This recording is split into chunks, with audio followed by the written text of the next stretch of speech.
Mr. Bruno, man. You know what I'm saying? Like, let's talk. Let's speak on like your your boxing family history, bro. Like, if you want to break it down and shit, you know what I'm saying? Yeah, my dad boxed as a kid. He was down in fucking Southern California, just boxing down there and shit. But when we moved up here, he just wanted to go to work out at a gym, and he started going to, well, first place we went was PAL. It was the police athletic fucking shit. And we went in there, and there was Frank Peralta and Mike Peralta were in there. Shout out, they own Carson City Boxing Club. They were in there. Mike was fighting at the time and shit. And then we all moved to like the Stewart Indian Colony. They had a boxing club there with like Chucko Williams and shit. And I had a few fights with them. And then my dad branched off and just started his own club and shit. So yeah, that's how Bruno's boxing started and shit. And fucking yeah, bro.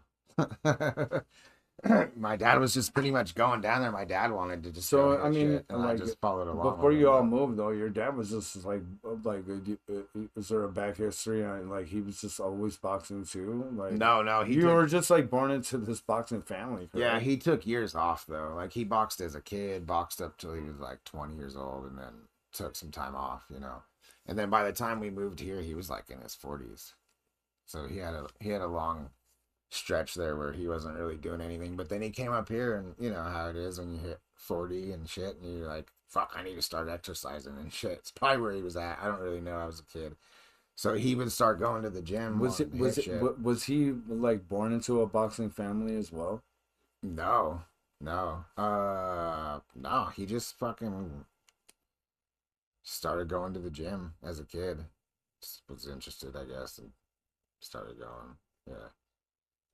I mean, I'm sure there was some type of our family line doesn't go back that long because my fucking great grandma's or great grandma, my great grandpa is a Italian immigrant, so and he was adopted, so our family ends there. So there's not many, you know what I mean? There's not any history to have boxing history because it ends at like my dad's grandpa. All right. Yeah. But, you know, my dad fucking just loved it as a kid and shit. Like Yeah. that's what I'm saying though. How in the hell does how in the hell does he get his own boxing thing? Like, how does that happen? Like, Yeah, he was just coaching with like Frank and Chucko. He was coaching for Carson City Boxing Club and yeah, shit. that's what I'm saying. Like, so like, what did he just start volunteering and shit? Like, Yeah. what the fuck is going All on? these guys do, bro. Any of these boxing coaches that you see, dude, are fucking heroes, bro. They're not making any Yeah, money. speak on it, bro. This is the content that we want to hear Yeah, no, they're about. not making any money, bro. They're fucking volunteering their time, really. I mean, when they put on fights and shit, they might make some money, make some cash, but like, they're not killing it. My dad spent most of his life in that gym. He'd make a fucking dollar, dude. But you know what I mean? He didn't. That's not what he was there for and shit. So So your dad gets in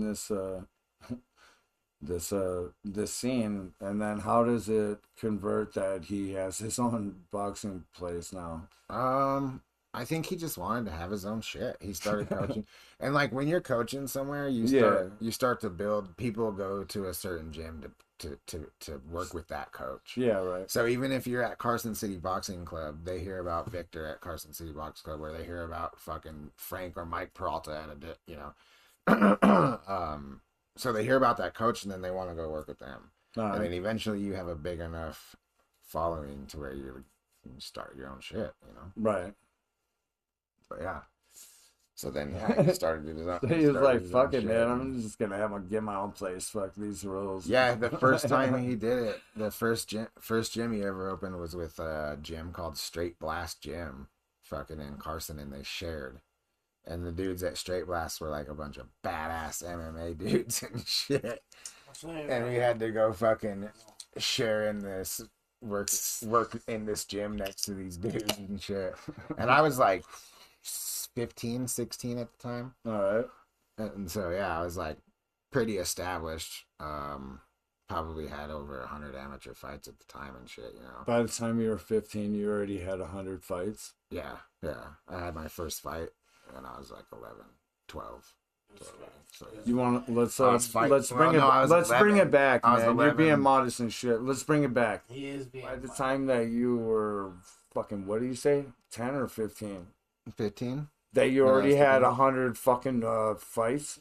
Yeah, somewhere around there. So Yeah, can you explain it for I think I had anybody my that has first- no idea what the fuck, like, that's it, I think I had my first unimaginable. fight when I was 10, though, not 11. I was So 10. you were saying every 2 months or some shit? Well, no, so I was fighting at least once a month, yeah, for fucking 4 or 5 years. What But then the fuck? sometimes you go to tournaments, bro, and you fight like four or five fights, depending on how many people are in your weight class. You know what I mean? So you could have fucking 3 fights in one weekend. Oh, okay. Back I then, got you. I don't Oh, know shit. how the fuck it Okay. is now. This is a long time ago, bro. Okay, I don't know right. how it is now. And so But you would what go to the years? tournament. What years are we talking about? The year I fought fucking Golden Gloves, I was 18 years old, so I was 83. You know, fucking. And you won. Hmm? You went there and you won. It was like 2001. I won it. I you won won Golden Globe. I won Golden Gloves when I was 18. What the Yeah. fuck, dude? Yeah. And then fucking went back the next year And so, lost. and when you showed up, you already had 100 battles under your fucking by the time I fought Golden Gloves, I probably had more. But that's not really that. I mean, it's really like there's a kid in my gym, fucking, you know, there's families in Carson. These kids have fucking hundreds of fights by the time they're 10, bro. What the fuck? Yeah, these Mexican kids don't fuck around, bro. So you were saying like every fucking 2 months you're fighting. Yeah, I was fighting like once every 2 months, once a month, depending on how. And then you're saying that the number grows because you might fight fucking 3 people in one day and shit? Yeah, because you can go to a tournament. What the fuck is this, like Mortal Kombat? Like, Well, if you go to a tournament and there's fucking bunch of people in your weight class, you might end up fighting Friday and Sunday, Friday, Saturday, Sunday, just depending on fucking how many people are in your weight Got class, it. how the tournament fucking, you know, how the tournament rules are and shit. So, yeah. Just crazy. depends, So bro. what was your journey? Was your goal to fucking get there?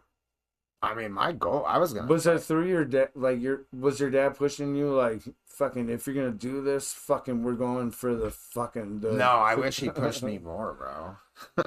I wish he pushed me more. He actually kind of fucking was easy on me and shit. And yeah, he was more of a free range parent. But I wish he would have been harder on me. Which you're not gonna hear that a lot. But yeah, he should have pushed me a little more. But I mean, I was pretty good at pushing myself, but yeah. Not enough. Not as I got older. Started partying and shit. Smoking joints in the fucking parking lot before my fights. All right. Yeah.